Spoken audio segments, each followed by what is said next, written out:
শুভ সন্ধ্যা। Views বাংলাদেশের নিয়মিত আয়োজন ইভিনিং ভিউজে সবাইকে স্বাগত জানাচ্ছি। আপনারা জানেন দেশের সার্বিক আইন শৃঙ্খলা পরিস্থিতি বেশ নাজুক অবস্থানে রয়েছে। এরই মধ্যে সাম্প্রতিক সময়ে গুলিবিদ্ধ হয়েছেন ওসমান বিন হাদি। তো এই বিষয়টা নিয়ে আজকে আমরা আলোপ করব। আমাদের সাথে আছেন ভিউজ বাংলাদেশের চিফ রিপোর্টার হীরা তালুকদার।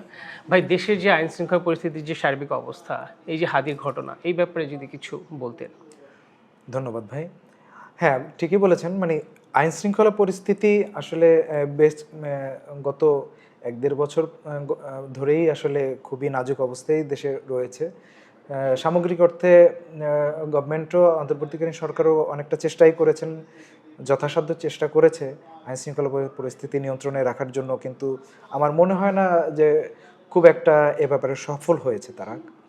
আর এরই মধ্যে আমরা দেখতে পেলাম যে নানা ঘটনাই ঘটেছে, এর মধ্যে মব চলে আসছে, এটা সেটা। তার মধ্যে সর্বশেষ ওসমান হাদির যে ঘটনা, উনি ইনকিলাব মঞ্চের মুখপাত্র। তো ওনার মতন একজন জুলাই আন্দোলনের পরে যে কয়েকটা ফিগার আমাদের সামনে চলে এসছে, তার মধ্যে কিন্তু ওসমান হাদি অন্যতম। তো তিনি ঢাকা ৮ আসন থেকে নির্বাচন করার প্রস্তুতি নিচ্ছিলেন। হ্যাঁ, উনি নির্বাচন করবেন বলেছেন। হ্যাঁ, উনি স্বতন্ত্র প্রার্থী হিসাবে। তো তার উপরে যে ঘটনাটা ঘটলো, তার উপরে যে হত্যা চেষ্টা, তাকে যে গুলি করা হলো, যেভাবে প্রকাশ্যে দিবালোকে একটা রাজধানীর সবচেয়ে গুরুত্বপূর্ণ একটা জায়গায়, একেবারে হ্যাঁ পল্টন এরিয়ায়, হ্যাঁ এরকম একজন পাবলিক ফিগার, একজন লিডার, ওই সময়ের ছাত্র আন্দোলনের অন্যতম নেতা, তো উনি নির্বাচনও করতেন। তো এর থেকে বোঝা যায় যে আইন শৃঙ্খলা পরিস্থিতি আসলে কতটা নাজুক অবস্থায় আসলে দেশে আছে। তো এই পরিস্থিতিতে দেশের সামনে আপনারা জানেন যে এই ঘটনা ঘটেছে নির্বাচনের তফসিল দেওয়ার ঠিক পরের দিনই। অর্থাৎ আসলে যারা প্রার্থী হবে তাদের মধ্যে প্রত্যেকের মধ্যেই, আমি অনেকজনের সাথে কথা বলেছি, প্রত্যেকের মধ্যেই আসলে এর একটা অজানা আতঙ্ক এখন চলে আসছে যে আসলে প্রচারণা হবে, সামনে আসলে কি পরিস্থিতি তৈরি হয়, সরকার আসলে কতটা এটা কন্ট্রোল করতে পারবে। নির্বাচন কমিশন এখন দায়িত্ব নিয়েছে, সেই অবস্থায় আসলে কতটা এই আইন শৃঙ্খলা পরিস্থিতির উন্নতি করা সম্ভব হবে এই সময়টার মধ্যে, কতটা মানুষ নিরাপদ বোধ করবে, প্রার্থীরা, জনগণ, ভোটার। হ্যাঁ, এই ঘটনাটা আসলে আমাদের সামগ্রিক অর্থে একটা বার্তা দিয়ে গেল। হ্যাঁ, যে আসলে আমরা ভবিষ্যতে আসলে কি যাচ্ছি, আশঙ্কাটা তো থেকেই গেল। তো এই পরিস্থিতিতে আমার কাছে যেটা মনে হয় যে মানুষ আতঙ্কে আছে, বিশেষ করে যারা প্রার্থী, ভোটার, নেতা। হ্যাঁ, প্রত্যেকেই এই বিষয়ে এখন সরকারও উদ্যোগ নিয়েছে আসলে বিষয়টা কিভাবে কন্ট্রোল করা যায়, মিনিমাইজ করা যায়। সিএসি তো এখন তারা বিচার সঠিকভাবে পাবেন কিনা। যেমন ভাই, হাদির এই যে ঘটনা, পুলিশ কি তথ্য দিল, ওনার অপরাধীদেরকে ধরতে কি তারা সক্ষম হয়েছে? এখন পর্যন্ত কোনো ট্রেস কি তারা পেয়েছে? আমরা সর্বশেষ যেটা জেনেছি, এটা আসলে পুলিশের বক্তব্যের মধ্যে কনফ্লিক্ট দেখা যাচ্ছে। হ্যাঁ, তো তারা একবার বলছে যে হাদি পালিয়ে গেছে ভারতে। হ্যাঁ, হাদির হত্যাকারী পালিয়ে গেছে ভারতে। তো দুজন ছিল, দুজনই পালিয়ে গেছে। কিভাবে গেছে, আমাদের একটা জাতীয় দৈনিকেও এই সংক্রান্ত একটা খবর এসছে যে সে কিভাবে গেছে, একদম গাজীপুর, সেখান থেকে ময়মনসিংহ, সেখান থেকে হালুয়াঘাট, ময়মনসিংহের হালুয়াঘাট থেকে ওপারে পার হয়ে গেছে, একজন তাকে রিসিভ করেছে। হ্যাঁ, তারপরে পুলিশ বলছে যে হ্যাঁ, তাহলে যারা পার করে দিয়েছে এপার থেকে তাদেরকে গ্রেপ্তার করা হয়েছে। আবার এরই মধ্যে শুনছি যে তারা পুরো বর্ডার এলাকা, ময়মনসিংহ হতে শুরু করে সুনামগঞ্জ, সিলেট পর্যন্ত পুরো এলাকা তারা টহল জোরদার করেছে। হ্যাঁ, এর মধ্যে বিজিবির কমান্ডার ময়মনসিংহের, উনি বলেছেন যে আমরা টহল জোরদার করেছি এবং এ ধরনের ঘটনা ঘটেছে কিনা আমরা জানি না, তিনি চলে গেছেন না দেশে আছেন না যাবেন, এই ব্যাপারে আমরা বিজিবির পক্ষ থেকে আমরা কিছু জানি না। কিন্তু পুলিশ একবার বলছে উনি চলে গেছে, যারা ওনাকে পার করে দিয়েছে তাকে গ্রেপ্তার করা হয়েছে, আবার বলছে যে ওনার দেশেই আছে, আমরা বর্ডার এইভাবে করে সিকিউরিটির কঠোর নজরদারির মধ্যে নিয়ে আসছি।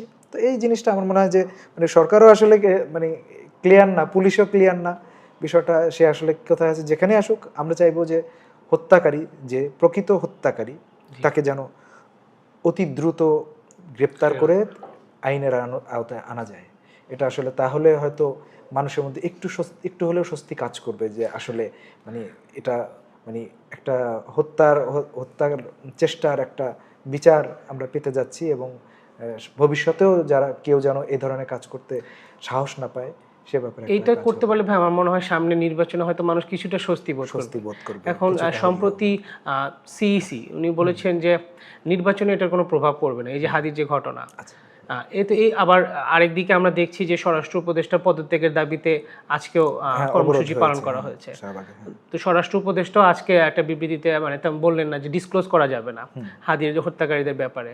তো এই সার্বিক বিষয়গুলো নিয়ে যদি একটু বলতেন, সামনে নির্বাচনে আমরা কি দেখতে যাচ্ছি? ঠিকই বলেছেন, মানে আসলে এই বিষয়টা এখানে স্বরাষ্ট্র উপদেষ্টার তো সামগ্রিকভাবে তাকে তো আসলে ঠিকই আছে যে সামগ্রিকভাবে তার উপরে দায় বর্তায় দেশের সামগ্রিক আইনশৃঙ্খলা পরিস্থিতি রক্ষায় উনি যে অতটা সফল নয় সেটা তো আমরা দেখতেই পাচ্ছি। সেক্ষেত্রে তার যে পদত্যাগ চেয়েছে আর একটা পার্টিকুলার ঘটনায় যে উনিই দায়ী সেটাও বলা যাবে না ওইভাবে করে। হ্যাঁ, এটা তো সন্ত্রাসীরা যুগে যুগে গত সরকারের আমলেও করেছে, তার আগেও করেছে। হ্যাঁ, যুগে যুগে সন্ত্রাসীরা এই ধরনের কর্মকাণ্ড করেই থাকে, এটা স্বরাষ্ট্র উপদেষ্টার নিজেরও কিছু করে। তবে উনি সার্বিকভাবে আইনশৃঙ্খলা পরিস্থিতি উন্নয়নের জন্য আরও বেশি উদ্যোগ নিতে পারতেন বা এখনও সুযোগ আছে নেওয়ার। হ্যাঁ, সেই ক্ষেত্রে তাদের কাছে মনে হয়েছে যে ইনকিলাব মঞ্চ যে স্বরাষ্ট্র উপদেষ্টা এখানে দায় এড়াতে পারেন না, সেই জন্য তারা তার পদত্যাগের জন্য আজকে শাহবাগ অবরোধ করেছে। আর সিএসির কথা যেটা বললেন এটা খুবই আনফর্চুনেট যে একদিক থেকে মানে দুই দিক থেকেই বলা যায়।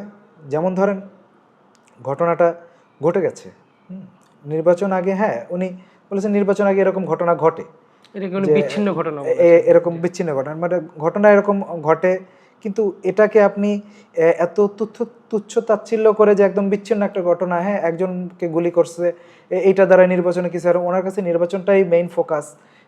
মেইন ফোকাসটা তো হচ্ছে আসলে জনগণের নিরাপত্তা। সবার আগে আমি নিরাপদে থেকে ভোট দেব, আমি নিরাপদে থেকে ইলেকশন করব, আমরা নিরাপদে থেকে দেশ চালাবো। এখানে তো আসলে এই একটা আমি বলে দিলাম আপনাকে, আমাকে আজকে গুলি করে দিল, বলে দিলাম যে এটা একটা বিচ্ছিন্ন ঘটনা, এটা বলে তো আসলে ওনার মতন উনি এখন কিন্তু রাষ্ট্র চালান। হ্যাঁ, কারণ হচ্ছে যে এই তফসিল ঘোষণার পরে মূলত সিএসির আন্ডারেই কিন্তু পুরা রাষ্ট্রের যে কাঠামো, হ্যাঁ যে আপনার কাকে বদলি করবে, কে থাকবে না থাকবে সব কিছু সিএসি করে থাকেন এখন, ওনার আন্ডারেই চলে গেছে পুরা এই নির্বাহী ক্ষমতাটা। হ্যাঁ, তো এই পরিস্থিতিতে এসে এরকম একটা জায়গায় বসে সিএসি এরকম একটা বক্তব্য দিবে, হ্যাঁ মানুষের নিরাপত্তার আগে ওনার নির্বাচনটা আগে নিরাপত্তার থেকে, হ্যাঁ বিষয়টা আসলে এরকম না। ওনারা এটা বলা আমার মনে হয় উনি আসলে কি সেন্সে বলেছেন কথাটা আমি ঠিক জানি না, কিন্তু কথাটা কিন্তু এই সময় এসে শোভনীয় না। হ্যাঁ, এই সময় এসে ওনার এই ধরনের কথা না বলে তিনি অন্যভাবেও বলতে পারতেন বিষয়টা। হ্যাঁ, যে এগুলো তো খুবই অন্যায়, নির্বাচনের কাজ নির্বাচন প্রক্রিয়া তো নির্বাচনের মতন করেই আগাবে। কেউ যদি এর থেকেও বড় লিডার মারা যায় তাও তো হয়তো নির্বাচনটা হবে, কিন্তু এইভাবে করে একজন প্রার্থী একজন লিডারকে এইভাবে ফ্রন্ট ফেস হ্যাঁ মারা হলো। হ্যাঁ, এটা উনি এইভাবে করে বলে দিল। আপনি জানেন যে হাদিকে আজকে সিঙ্গাপুরে নেওয়া হয়েছে, হ্যাঁ চিকিৎসার জন্য। সেই অবস্থায় এইভাবে করে না বলাটাই এটা ওনার কোনো কিছু উত্তম ছিল। তো যাই হোক, তারপর আমরা চাইবো যে আসলে দেশে সার্বিক প্রত্যেকটা মানুষের নিরাপদে থেকে আমরা ভবিষ্যতে আমরা নির্বাচনের দিকে আগাবো এবং প্রত্যেক প্রার্থী হতে শুরু করে প্রতিটি মানুষের যেন নিরাপদ বোধ করে এই দেশে আমরা যেন নিরাপদে থাকতে পারি, এটাই আসলে আমাদের প্রত্যেকের কাম্য। প্রত্যেকেরই আসলে এই আমাদের চাওয়াটা পূরণ করাটাও সরকারের দায়িত্ব। ধন্যবাদ হীরা ভাই, আর ধন্যবাদ সবাইকে। এই ছিল আজকের ভিউজ বাংলাদেশের ইভিনিং ভিউজ। এরকম আরও পরবর্তী আপডেট পেতে আমাদের সঙ্গেই থাকুন।